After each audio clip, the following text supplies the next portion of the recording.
Hello friends, welcome to my YouTube channel excellence study point. हमारे YouTube channel excellence study point में एक बार फिर से आप सभी का स्वागत है। जैसे कि हमने टेक्नोलॉजी से रिलेटेड कई वीडियोस कवर की हैं, डिफरेंट टॉपिक्स के बारे में भी हमने यहाँ पर स्टडी की है, जैसे कि artificial intelligence, internet of things, super computers, इन सभी के बारे में हम यहाँ पर डिस्कस कर चुके हैं। आर्टिफिशियल इंटेलिजेंस से सिमिलर ही टॉपिक है जिसे हम कहते हैं ऑटोमेशन। अब ऑटोमेशन होता क्या है और ऑटोमेशन को लेकर यहाँ पर सबसे एक बड़ा क्वेश्चन जो अराइज होता है वो ये है that will it kill more jobs in the upcoming year. यानी कि क्या ऑटोमेशन की वजह से आने वाले भविष्य में, आने वाले सालों में यहाँ पर बहुत सी जॉब्स जो हैं वो ह्यूमंस के लिए खत्म हो जाएंगी। क्या ह्यूमंस के लिए ज़्यादा जॉब्स बचेंगी ही नहीं, ऐसा कहा जा रहा है ऑटोमेशन के लिए। तो सबसे पहले ये जान लेते हैं कि ऑटोमेशन होता क्या है। लेकिन इससे पहले अगर अभी तक आपने हमारे चैनल एक्सीलेंट स्टडी पॉइंट को सब्सक्राइब नहीं किया है तो हमारे चैनल को सब्सक्राइब ज़रूर करें ताकि आपको हमारी वीडियो से जुड़ी सभी लेटेस्ट अपडेट्स मिलती है। तो चलिए जानते हैं what is automation. It was first point in 1948। यानी कि सबसे पहले ये जो ऑटोमेशन टर्म है ये 1948 में यहाँ पर established हुई थी in the manufacturing sense by Ford Motors Vice President Delmas S. Hardy। इसके द्वारा Ford Motors vice president of Delmar S Harder, इनके द्वारा यहाँ पर सबसे पहली बार जो है ये ऑटोमेशन जो टर्म है ये यहाँ पर सुनी गई। ऑटोमेशन और ऑटोमेटिक कंट्रोल एक्चुअल में क्या है? किसी भी मशीनरी, किसी भी फैक्ट्री, किसी चीज पर भी कंट्रोल करना जो कि ऑटोमेटिकली चले, जिसमें ह्यूमंस की जरूरत नहीं होती, यानी ये अपने आप चलता है। इसकी कुछ एग्जांपल्स भी हैं। Switching on telephone network, steering and stabilization of ships, aircraft and other applications and vehicles with significant, insignificant or reduced human involvement। यानी कि कुछ शिप्स होती हैं, कुछ एयरक्राफ्ट होते हैं, स्टीयरिंग, टेलीफोन नेटवर्क, ये सभी क्या रहते हैं? ऑटोमेटिक रहते हैं। इसमें कहीं से कहीं तक भी ह्यूमन इन्वॉल्वमेंट नहीं हो रहा हो, उन चीज़ों को कहते हैं ऑटोमेशन। अगर हम कोई अन्य शब्दों में बात करें तो the use of computer to control a specific process in order to obtain consistency and efficiency thereby reducing human labor। आसान शब्दों में कंप्यूटर का इस्तेमाल करना जो कि किसी भी स्पेसिफिक प्रोसेस को कंट्रोल कर रहा हो, उसकी एफिशिएंसी, उसकी कंसिस्टेंसी को मेंटेन कर रहा हो, लेकिन यहाँ पर ह्यूमन लेबर्स को हटाते हैं, यानी कि यहाँ पर मानव जरूरत को हटाते हुए वो काम कर रहा है खुद ब खुद। तो इसे कहेंगे हम ऑटोमेशन। अब यहाँ सबसे पहले बात करते हैं timeline of automation. Timeline of automation की बात करें तो यहाँ धीरे धीरे करके डेवलपमेंट होता गया। वैसे तो 1948 में कहा गया कि यहाँ पर 1948 में ऑटोमेशन वर्ड यहाँ पर यूज किया गया, लेकिन उसके पहले आप देखेंगे तो 1500 1600 तक सबसे पहले, मतलब यहाँ से आप देखना स्टार्ट करिए किस तरीके से यहाँ डेवलपमेंट जो है वो इंक्रीज होता गया। यहाँ पर water power for metal working rolling mills यहाँ पर फॉर्म की गई थी कॉइनेज स्ट्रिप्स के लिए। इसके अलावा 1600 से 1700 तक hand lathe for goods mechanical calculator यहाँ पर शुरू हुआ। 1700 से 1800 तक यहाँ पर boring, turning, screw cutting, drill press यहाँ पर बनाई गई। इसके बाद यहाँ पर 1800 से 1900 तक copying lathe, turret lathe, universal milling machine यहाँ पर आई। एडवांस मैकेनिकल कैलकुलेटर आया। फिर 1808 में यहाँ पर शीट मेटल कार्ड्स आए। Automatic control of weaving patterns in looms. 1863 में यहाँ पर ऑटोमेटिक पियानो प्लेयर जिसका नाम पाइनोला था वो आया। Piano calculator, piano player. फिर इसके बाद यहाँ पर automatic bottle making machine, screw machine 1920 में यहाँ first use of the word robot, यानी सबसे पहले जब रोबोट शब्द का इस्तेमाल 1920 में यहाँ पर किया गया था। फिर 1920 से लेकर 1940 तक यहाँ ट्रांसफर मशीन्स मास प्रोडक्शन हुआ। 40 में यहाँ पर फर्स्ट इलेक्ट्रॉनिक कंप्यूटिंग मशीन यहाँ पर आई। फर्स्ट डिजिटल इलेक्ट्रॉनिक कंप्यूटर 1943 में आया। फिर इसके बाद यहाँ फर्स्ट बार वर्ड ऑटोमेशन का इस्तेमाल हुआ था 45 में। 47 में यहाँ पर ट्रांजिस्टर का इन्वेंशन हुआ। 52 में यहाँ first prototype numerical control machine tool आया। फिर symbolic language APT automatic program tool adaptive control 54 में यहाँ इसका डेवलपमेंट हुआ। 57 में यहाँ commercial available NC machine tool आया। 59 में यहाँ आईसी इंटीग्रेटेड सर्किट से आए। इंडस्ट्रियल रोबोट्स यहाँ पर 1960 में डेवलप हुए। फिर लार्ज स्केल इंटीग्रेटेड सर्किट 65 में आया। प्रोग्रामेबल लॉजिक कंट्रोल जो पीएलसीज हैं 1968 में आए। ऐसे करते करते यहाँ डेवलपमेंट बढ़ता गया। 1980s की बात करें तो यहाँ आर्टिफिशियल इंटेलिजेंस आ गया था, जहाँ पर इंटेलिजेंट रोबोट स्मार्ट सेंसर्स का यहाँ पर इस्तेमाल किया जाने लगा था। उसके बाद धीरे धीरे करते करते आर्टिफिशियल इंटेलिजेंस ने यहाँ पर ग्रोथ स्टार्ट की। अब 2000 से अभी तक की अगर हम बात करें तो ये इस एरा को कहा गया है फोर्थ इंडस्ट्रियल रिवॉल्यूशन, जिसमें इंटरनेट ऑफ थिंग्स के बारे में हम अपनी वीडियो में डिस्कस कर चुके हैं कि क्या होता है।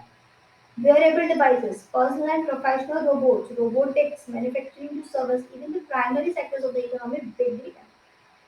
इस पूरे टाइम पीरियड को फोर्थ इंडस्ट्रियल रिवॉल्यूशन कहा गया है, जिसमें automation, AI, internet of things, इन सभी ने बहुत ही महत्वपूर्ण योगदान दिया है। इसके अलावा यहाँ पे टेक्नोलॉजी ने बहुत ज़्यादा डेवलपमेंट किया है और यहाँ टेक्नोलॉजी बहुत ही ज़्यादा अचीवमेंट्स करकर आगे निकल चुकी है।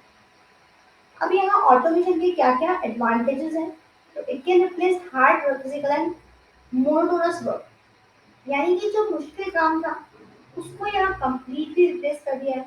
अब काम आसानी से हो जाता है। इसे मेंटेन करना, अपग्रेड करना, की क्वालिटी चेक करना काफ़ी ज़्यादा आसान है। इसके अलावा तो जो थ्रूपुट टाइम है वो यहाँ इंक्रीज हो रहा है। That is time to complete a job therefore increase productivity. जिस तरीके से हम देख रहे हैं कि प्रोडक्टिविटी बढ़ रही है, उस तरीके से प्रोडक्शन भी बढ़ेगा।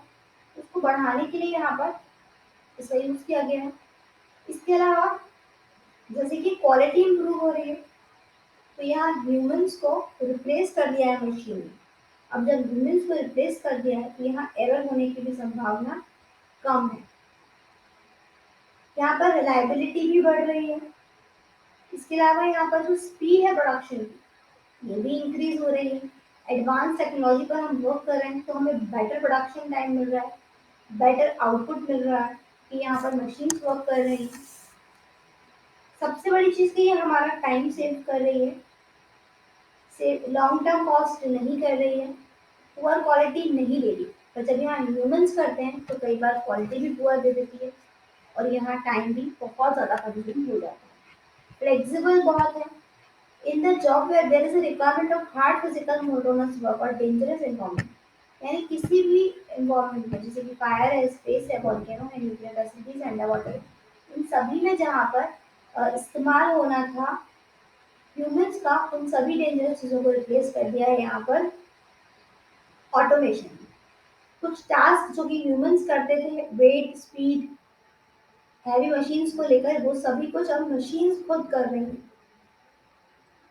Open opportunities at the higher level in the development, maintenance and running of the automated, यानी कि जितनी भी परेशानियां थी वो सभी कुछ अब यहाँ मशीन्स ने सॉल्व कर दी। पर यहाँ इनके कुछ डिसएडवांटेजेस भी हैं, जैसे कि यहाँ पर सिक्योरिटी का एक डिसएडवांटेज है कि यहाँ हैकिंग हो सकती है। हैकिंग पॉसिबल है भाई, हैकिंग पॉसिबल है क्योंकि अगर सब कुछ ऑटोमेटिक हो गया या एआई बेस्ड हो गया या इंटरनेट ऑफ थिंग्स से चल रहा है तो यहाँ पर हैकिंग भी पॉसिबल है। यहाँ डेटा सिक्योर करना भी मुश्किल है, अगर सिक्योरिटी यहाँ पर एक मेन यहाँ पर इसका पर्पज बन जाए कि एक डिसएडवांटेजेस भी है ये हमारे लिए।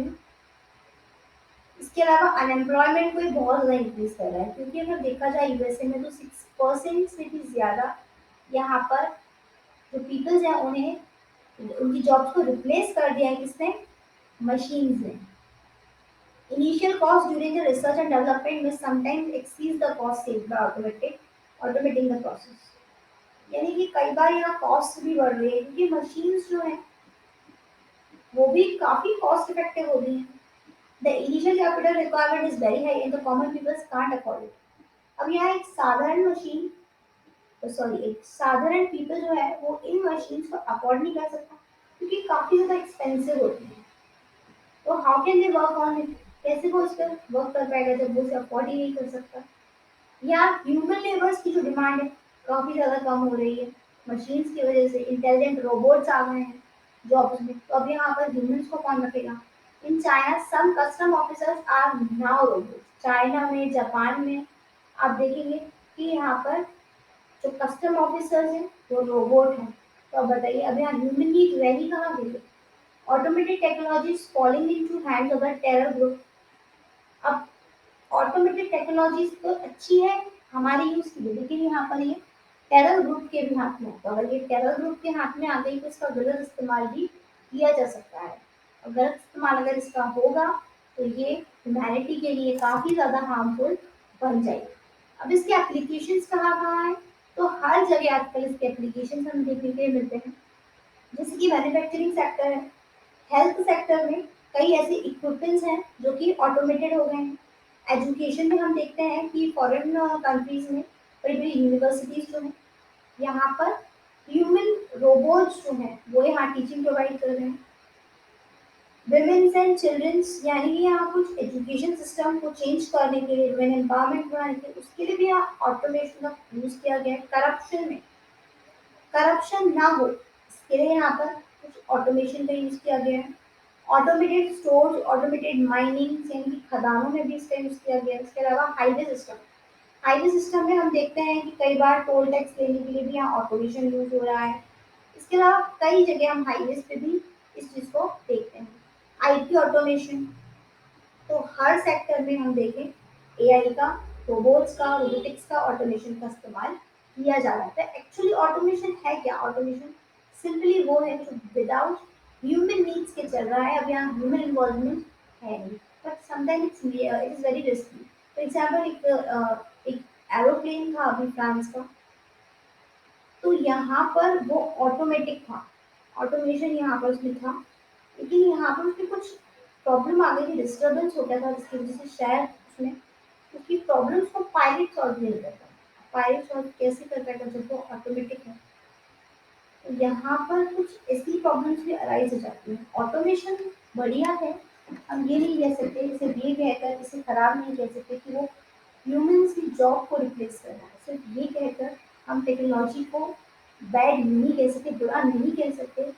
नहीं, टेक्नोलॉजी डेफिनेटली फ्यूचर के लिए बहुत ज़्यादा अच्छी है, लेकिन यहाँ पर कुछ इसके डिसएडवांटेजेस भी ये हैं कि टेक्नोलॉजी शुरू कहाँ से हुई है, वो एक ह्यूमन ने ही स्टार्ट की है और एक ह्यूमन पर ही एंड हो रही है.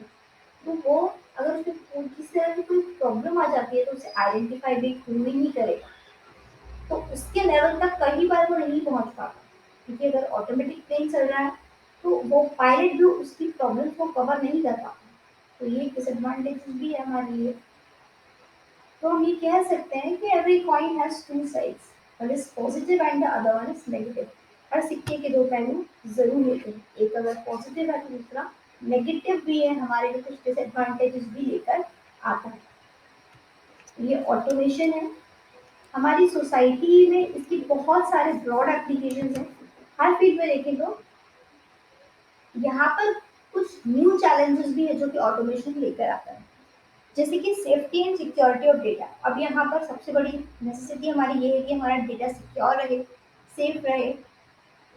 As per the World Bank report, automation looms threat on 69% of the job in India and 77% in China.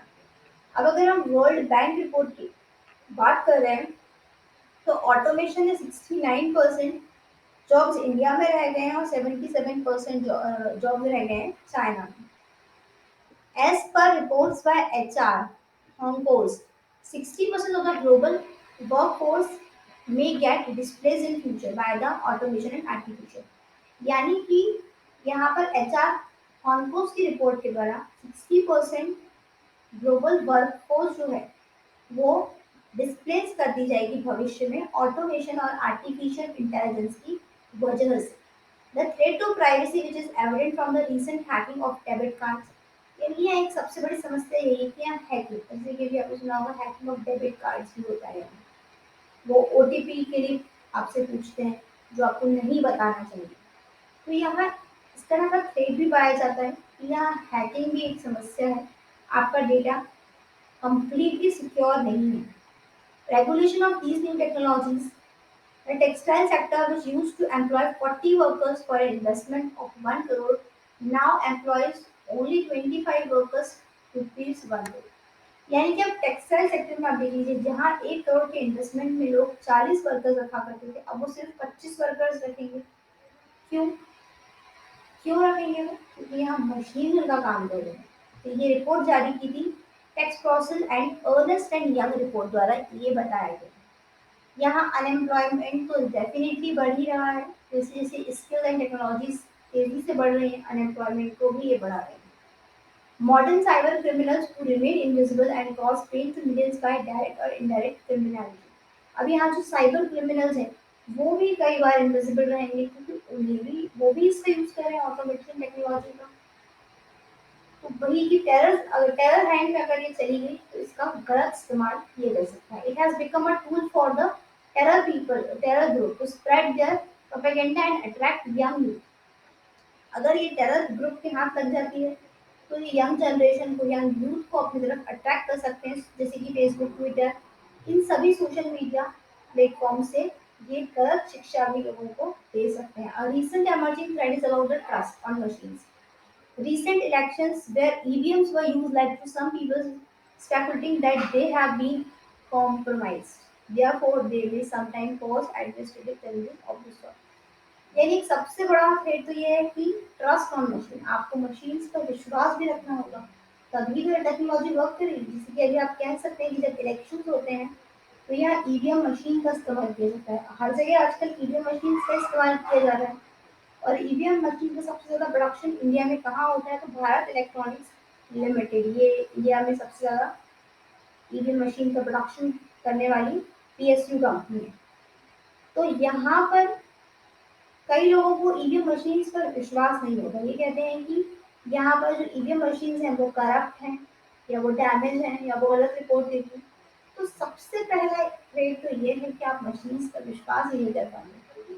तो कैसे हमारा वोटिंग सिस्टम, कैसे हमारी इकोनॉमिक कंडीशन, सोशल कंडीशन कैसे बेटर बनेगी? सबसे पहले तो आप अगर मशीनरी वर्क यूज कर रहे हैं तो आप सबसे पहले उस पर कंप्लीटली ट्रस्ट करना शुरू करिए। Not blind trust but completely trust. क्योंकि डेफिनेटली मशीन है, उनमें कई एरर या प्रॉब्लम्स हो सकते हैं, बट यहाँ नहीं हो सकते क्योंकि ये गवर्नमेंट अथॉरिटी पर वर्क कर रही है और डेफिनेटली ये बिल्कुल करेक्ट है। और what ever the result they have given, it is totally correct. एकदम सही रिजल्ट ये देती है। तो कुछ चैलेंजेस भी हैं जो ऑटोमेशन के साथ आए हुए हैं। लोगों ने अनएम्प्लॉयमेंट को एक बड़ा टॉपिक बना लिया है कि जैसे जैसे ऑटोमेशन बढ़ेगा, एआई बढ़ेगा, वैसे वैसे यहाँ जॉब्स कम होती जाएंगी। लेकिन टेक्नोलॉजी में भी यहाँ इंक्रीज हो रहा है। तो एडवांटेजेस भी हैं और डिसएडवांटेजेस भी हैं, दोनों ही यहाँ हमें टेक्नोलॉजी के साथ बढ़ते जाते हैं। आज की वीडियो में बस इतना ही। अगर आपको हमारी वीडियो पसंद आई हो तो इसे लाइक करें, शेयर करें अपने दोस्तों के साथ, और हमारे चैनल एक्सेल स्टडी पॉइंट को सब्सक्राइब करें ताकि आपको हमारी वीडियो से जुड़ी सभी लेटेस्ट अपडेट्स मिलती रहें। अगर आप और किसी टॉपिक पर भी वीडियो देखना चाहते हैं तो हमें कमेंट बॉक्स में कमेंट कर जरूर बताएं। Thank you.